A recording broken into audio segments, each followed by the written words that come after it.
Hi guys, and welcome back to EnglishHarmony.com video blog. I'm Robbie from EnglishHarmony.com obviously, and in this video episode we're going to touch upon a subject that we've spoken about many times before, namely the fact that you don't have to translate from English into your native language and vice versa while getting involved in English improving related activities. And obviously we've spoken about it at length previously, so I'm not gonna get into the reasons why you shouldn't be doing that. By now they should be quite obvious to you, but for those who haven't watched my videos in the past and haven't visited my website probably, let me tell you just one thing. If you translate, you can't speak fluently because your mind is too preoccupied with dealing with all the grammar related issues. You basically create sentences from scratch in your mind instead of speaking spontaneously. And that's what fluent speech is all about, right? And in relation to the whole don't translate subject, I'm going to bring you up an example of what happens when people try to translate. And it happened years ago. You see, what I used to do about 7 or 8 years ago, I used to teach English to a group of people. They were all my relations and friends. There were 5, 6 or 7 people, I'm not really sure. But anyhow, once a week we met for an hour or so, and I was giving them examples, new vocabulary words. And back then I didn't really go the English Harmony road because I wasn't actually aware of all that. I was still struggling with my own fluency, so I was using the traditional grammar translation method to teach my friends English. And this phrase, I need her, somehow stuck in my mind because I remember there were plenty of questions asked about that particular phrase. You see, in my language, which is Latvian, in case you didn't know, I come from a Latvian background. It's a small nation in Eastern Europe, near the Baltic Sea. To be more specific, at the coasts of Baltic Sea. There's 3 Baltic states: Lithuania, Latvia, and Estonia, right? And I'm a Latvian. And in our language, we don't really say I need her. If translated directly, it would translate something like mine needs her, or something like that. You know what I mean? And this is a vivid example of total uselessness of translation, because if you try and do that, you'll just get all messed up in your head. All you've got to do is just accept the fact that I need her describes the concept of me needing her.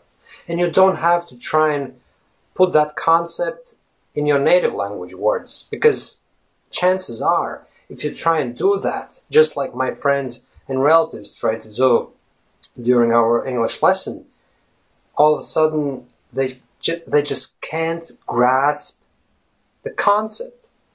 They start asking all sorts of questions. Why do you say that in English? And come on, in Latvian we say that, but in English we say that. So are there any rules stipulating that word usage? And how do I know what I have to say in a similar situation? So basically it creates an avalanche of questions, a never-ending stream of questions that I actually back then found very hard to answer to, because I still hadn't found the answer to all those questions myself, and I was trying to kind of explain why you have to use those words and why people say such things in English. But the simple answer was, don't ask any questions. Just accept that that's the way English speakers say, I need her. Stop right there and then. Don't translate into a native language. And don't even ask those questions. Just accept it. And that's it. Repeat the phrase, I need her, and try and visualize the whole concept of you needing someone, be it your wife or a child or whatever, any other person, and just say it out loud a number of times. I need her, I need her, I need her. And that's it. That phrase embeds itself into your mind, and that suffices for you to be able to speak like a native speaker, right? When describing that particular concept.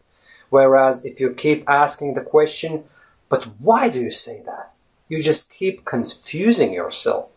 And at some stage down the line, you might actually become so frustrated that you might abandon any attempts to better and improve your English. So it's better for everyone.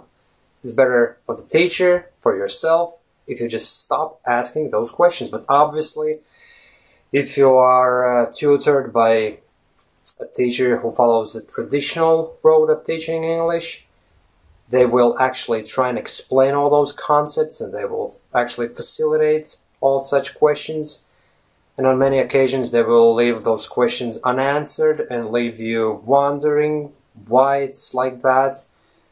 Instead of just telling you, no, you don't have to answer those questions, don't try and translate. Just use the English phrase without trying to draw some parallels between the English phrase and your native language phrase, right? And obviously now I know better than that. I've stopped asking such questions to others and myself a long time ago. And whenever people at work, for example, ask me some questions like that, you see there are a lot of non-native English speakers where I work, and sometimes they approach me with asking some English-related questions beginning with the word why, and my answer is always, don't try and understand why, just accept it. That's what's said in English, that's all. That's how English speakers speak. That's the English language, right? So I hope this video is useful to you. In case you were in doubt about some particular phrase or sentence in English, and you were wondering why they actually say that in English, and in my native language they say it a bit differently, just stop it. Stop it right there. Don't ask those questions, because that's the only way, more or less, to improve your English to a much greater degree, to a native-like fluency, obviously, right?